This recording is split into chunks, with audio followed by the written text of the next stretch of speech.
രാവിലെ ബ്രേക്ക്ഫാസ്റ്റിന് എന്തുണ്ടാക്കാമെന്ന് ആലോചിക്കുന്ന ദിവസങ്ങളിൽ ബ്രെഡും മുട്ടയും മാത്രം മതി. വളരെ എളുപ്പത്തിൽ കുറച്ച് സമയത്തിനുള്ളിൽ തയ്യാറാക്കാൻ പറ്റുന്ന ഒരു സൂപ്പർ ടേസ്റ്റി ബ്രേക്ക്ഫാസ്റ്റ് റെസിപ്പിയാണ് ഇന്നത്തെ വീഡിയോ കേട്ടോ.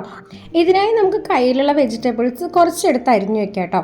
അതുപോലെ തന്നെ നമുക്ക് രണ്ട് ബ്രെഡ് ആവശ്യമുള്ളൂ. പിന്നെ ഒരു അര ഗ്ലാസ് പാലും ബ്രെഡും കൂടെ.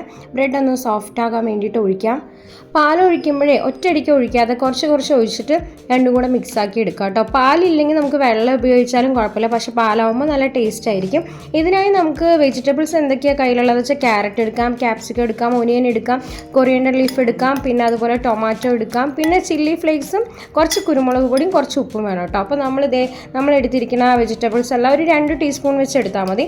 എല്ലാം ഇട്ട് കൊടുത്ത് നമ്മുടെ കുരുമുളക് പൊടി ഇട്ടിട്ടുണ്ട്, ഉപ്പ് ഇട്ടിട്ടുണ്ട്, ചില്ലി ഫ്ലേക്സ് ഇട്ടിട്ടുണ്ട്. വേറെ ഒറിഗാനോ അതൊന്നും യൂസ് ചെയ്തിട്ടില്ല. ഇനി 2 മുട്ട വേണം. മുട്ടയുടെ മഞ്ഞ നമ്മൾ സെപ്പറേറ്റ് ചെയ്ത് മാറ്റി വയ്ക്കണം കേട്ടോ. വെള്ളയും നമുക്ക് ആവശ്യമുണ്ട്, മഞ്ഞ ആവശ്യമുണ്ട്. അപ്പോൾ നമ്മളിത് മഞ്ഞയും സെപ്പറേറ്റ് ചെയ്തു, വെള്ളയും സെപ്പറേറ്റ് ചെയ്ത് എടുത്തിട്ടുണ്ട്. ഇനി നമ്മൾ മിക്സ് ചെയ്ത് വെച്ചിരിക്കുന്ന നമ്മുടെ ഇതിലേക്ക് നമ്മൾ ആ മുട്ടയുടെ വെള്ളം ഒഴിച്ച് കൊടുക്കുന്നുണ്ട്. വെള്ളം ഒഴിച്ച് കൊടുത്തിട്ട് നന്നായിട്ട് ഒന്നും കൂടി ഒന്ന് മിക്സ് ചെയ്തെടുക്കുന്നുണ്ട് കേട്ടോ. ഉപ്പൊക്കെ ചെക്ക് ചെയ്ത് നോക്കിക്കോളൂ പാകത്തിനല്ലേന്ന്. ഇനി അടുത്തതായി നമ്മളൊരു പാൻ ചൂടാക്കിയ ശേഷം നമുക്ക് കുറച്ച് ബട്ടർ എടുത്തിട്ട് നന്നായിട്ടൊന്ന് സ്പ്രെഡ് ചെയ്ത് അപ്ലൈ ചെയ്ത് കൊടുക്കാം കേട്ടോ. അതിനുശേഷം നമ്മൾ ഉണ്ടാക്കി വെച്ചിട്ടുള്ള ബാറ്ററിൽ അത് റെസ്റ്റ് ചെയ്യാനൊന്നും വെക്കേണ്ട, അപ്പോൾ തന്നെ നമുക്ക് ഉണ്ടാക്കാം കേട്ടോ. ഇത് ഈവനിങ് സ്നാക്സ് ആയിട്ട് ഉപയോഗിക്കാം, നല്ല അടിപൊളി ബ്രേക്ക്ഫാസ്റ്റ് ആയിട്ട് ഉപയോഗിക്കാം. എണ്ണയിലൊന്നും പൊരിക്കുന്നില്ല, ബട്ടർ ആയതുകൊണ്ട് കുട്ടികൾക്ക് ഇഷ്ടപ്പെടുകയും ചെയ്യും കേട്ടോ. അപ്പം നമുക്കിങ്ങനെ കുറച്ച് സ്പ്രെഡ് ചെയ്തിട്ട് ഒരു വട്ടത്തിലോ അല്ലെങ്കിൽ ഒരു സ്ക്വയർ ഷേപ്പിലോ നമുക്ക് നമ്മുടെ ഇഷ്ടമുള്ള ഷേപ്പിൽ ആക്കി കൊടുക്കാം കേട്ടോ. കുട്ടികൾക്കാകുമ്പോൾ സ്ക്വയർ ആണെങ്കിലും ഇഷ്ടമാണ്, വട്ടത്തിലാണെങ്കിലും ഇഷ്ടമാണ്. അധികം തിക്കാക്കണ്ട, ഒരു നോർമൽ ഒരു ലെവലിൽ ഒന്ന് സ്പ്രെഡ് ചെയ്തിട്ട് ഞാനൊരു സ്ക്വയർ ആക്കാനുള്ള ശ്രമത്തിലാണ്. അപ്പോൾ അങ്ങനെ ചെയ്തതിന് ശേഷം ഇനി രണ്ടാമത്തെ ബാറ്റർ നമുക്ക് വെക്കാം കേട്ടോ. ഇതുപോലെ രണ്ടും നമ്മൾ വെച്ചിട്ടുണ്ട് കേട്ടോ. ഇനി നമ്മൾ ഇതൊന്ന് ഒരു 2 മിനിറ്റ് നമ്മളൊന്ന് അടച്ച് വെച്ച് വേവിക്കുകയാണ്. അപ്പോൾ ആവി കൊള്ളുമ്പോൾ മോൾ ഭാഗമൊക്കെ ഒന്ന് വെന്ത് കിട്ടും കേട്ടോ. ഇനി അടുത്തതായിട്ട് നമ്മുടെ ക്രൂഷ്യൽ സ്റ്റെപ്പാണ്. നമ്മൾ നേരത്തെ മാറ്റി വെച്ചിരിക്കുന്ന മഞ്ഞ ഇതിൻ്റെ മുകളിലേക്ക് എടുത്ത് പ്ലേസ് ചെയ്യണം കേട്ടോ. അപ്പോൾ ഞാൻ വെച്ചപ്പോൾ ഒന്ന് കറക്റ്റായി വന്നു, ഒന്ന് ഇങ്ങനെ ആയിപ്പോയി. സാരില്ല, നെക്സ്റ്റ് ടൈം നമുക്ക് ബെറ്റർ ലക്ക് നെക്സ്റ്റ് ടൈം എന്നല്ലേ. അപ്പോൾ ഇനി അടുത്തത് നമുക്ക് കുറച്ച് കുരുമുളക് അതിൻ്റെ മേലെ തൂവി കൊടുക്കാമേ.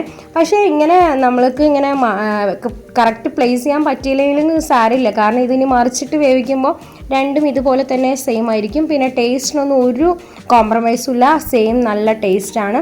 അപ്പോൾ നമ്മൾ രണ്ടിലും കുരുമുളക് തൂവി കൊടുത്തതിന് ശേഷം ഇത് നമ്മൾ നന്നായിട്ടൊന്ന് മറിച്ചിട്ടിട്ടും കൂടി വേവിക്കുകയാണ്. അപ്പോൾ മറിച്ചിട്ട് കഴിഞ്ഞ ശേഷം നമുക്ക് നോക്കാം. പച്ചക്കറികളൊന്നും കഴിക്കാത്ത കുട്ടികൾക്ക് ഇത് നല്ലൊരു ഫുഡായിരിക്കും കേട്ടോ. കാരണം പച്ചക്കറികളും എഗ്ഗും ഒക്കെ വരുമ്പോൾ നല്ലൊരു ഫുഡാണ്, ആ ബ്രേക്ക്ഫാസ്റ്റാണ്. അപ്പോൾ കുട്ടികൾക്കൊക്കെ നല്ല ഇഷ്ടമാവും. അപ്പോൾ നമ്മൾ 2 സൈഡും മറിച്ചിട്ട് വേവിച്ച ശേഷം ഫൈനൽ റിസൾട്ടാണ് ഈ കാണുന്നത്. അടിപൊളിയായിട്ടില്ലേ. ഇതിൽ നമ്മൾ മയനൈസോ ചീസോ ഒന്നും യൂസ് ചെയ്തിട്ടില്ല, ബട്ടർ മാത്രം. എണ്ണയിൽ നമ്മൾ പൊരിച്ചെടുത്തിട്ടില്ല. അപ്പോൾ നമ്മൾ ഈ വീറ്റ് ബ്രെഡിലാണെങ്കിൽ കുറച്ചും കൂടി ഹെൽത്തി ആവും. എന്തായാലും കുട്ടികൾക്കും വലിയവർക്കൊക്കെ ഇഷ്ടപ്പെടുന്ന ഒരു ബ്രെഡ് റെസിപ്പിയാണ് കേട്ടോ. ഈസി ആയിട്ട് ഉണ്ടാക്കാൻ പറ്റുന്ന ഒരു ബ്രെഡ് റെസിപ്പി. നമ്മുടെ വീട്ടിലുള്ള കുറച്ച് ഐറ്റംസ്, അതായത് സവാള അങ്ങനെയുള്ള കുറച്ച് ഐറ്റംസ് ഉപയോഗിച്ചിട്ട് ഒരു ബ്രെഡും മുട്ടയും ഉണ്ടെങ്കിൽ നമുക്ക് അടിപൊളിയായിട്ട് ഇതുപോലെ നല്ല ടമ്മി ഫില്ലിങ്ങും ആണ്. കാലത്തൊക്കെ ഒന്ന് കഴിച്ചു കഴിഞ്ഞാൽ കുട്ടികൾക്ക് നല്ലതാണ്. നമുക്കിത് ഇങ്ങനെ അവർക്ക് കാണുമ്പോൾ അയ്യോ ഹെവി ആയിട്ട് തോന്നുകയാണെങ്കിൽ നമുക്കിത് പീസായി കട്ട് ചെയ്തിട്ട് അവരുടെ ലഞ്ച് ബോക്സിലോ അല്ലെങ്കിൽ സ്നാക്സ് ബോക്സിലോ നമുക്ക് കട്ട് ചെയ്ത് വെച്ച് കൊടുക്കാം. നല്ല അടിപൊളി ടേസ്റ്റാണ് കേട്ടോ. ഒരു കോംപ്രമൈസ് ഇല്ലാത്ത ഒരു ടേസ്റ്റാണ്.